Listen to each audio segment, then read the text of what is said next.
In this lecture, we are going to learn about the concept of mid-surfacing. But before going into the software, let's understand some basics of mid-surfacing. We need to understand what is mid-surfacing and why it is important.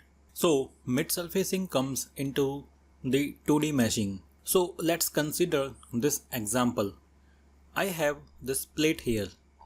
Now in this plate we have a length, then it has a width and it has a height, or you can say thickness, that is T. Mid surfacing, or you can say 2D elements, are used when two dimensions are very large as compared to the third dimension.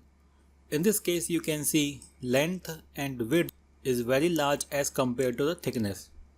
So basically we can ignore the thickness and we can only take a 2D from this 3D part. So basically what we will do is we will take a mid surface at exact mid location of this plate. You can see this orange color surface. So we take it at t/2 distance and we will do a 2D mesh of this. So it will be two-dimensional, and to create it a three-dimensional we will provide a value of thickness. So with this we have converted this 3D object, this is a 3D plate, to a 2D body.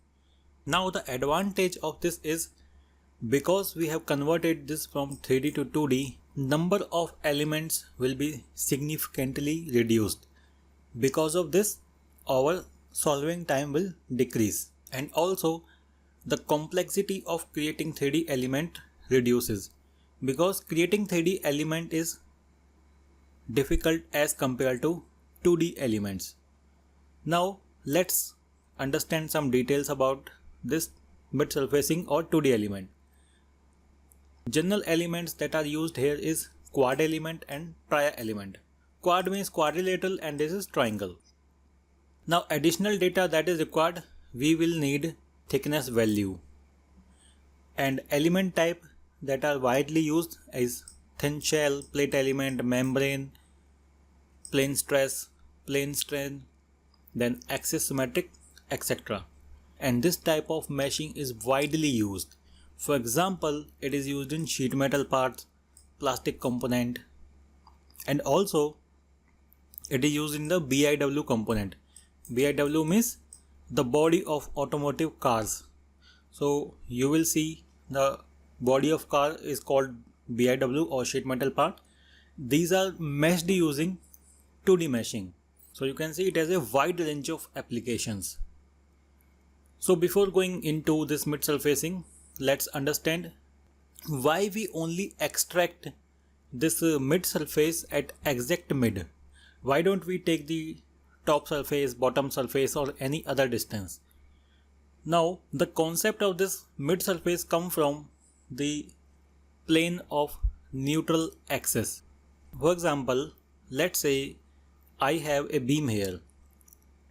Onto this beam I am applying a load at the midpoint here, like this, vertically downward, and it is fixed from this side and this side. Okay, right now it will have a neutral axis at exact mid, that is distance of t/2. Okay, you can say this is t and it will be at t/2.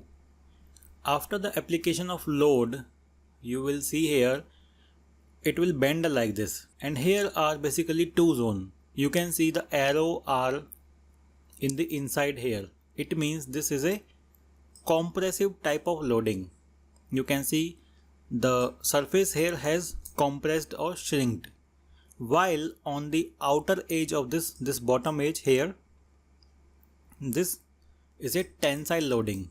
This is tensile T. Here you can see the surface has expanded, but there will be a neutral layer here. This is a neutral layer where there will be no compression and no tension. This is called neutral layer or neutral axis. So that is why we always take our mid surface at the midpoint or neutral axis, because there is no tension or compression. It means there are no extra loading. Another thing is, in the mid surfacing, we have previously discussed that we have two types of element. One is triangular element tria, another is quadrilateral quad. You can see it as triangular shape, it has quad shape. Another is, and then you can also divide into two more categories. One is simple, we have quad element, you can see this is one element, and at each corner we have node. These are called node. Okay, so this is our node. So these type of element are called CST, constant strain element, or CST triangle. Okay, but whenever we also have node at the midpoint also, these are called LST, linear strain triangle, and similarly for the quad. Most of the time we will use this CST element, or these are called first order element, this one and this one first order, and whenever we have node at the midpoint we will call them second order element. Generally second order element are useful when we have 3D bodies, which we will cover later. So in the upcoming lecture we will go to ANSA and we will learn how to generate the mid surface from a 3D body.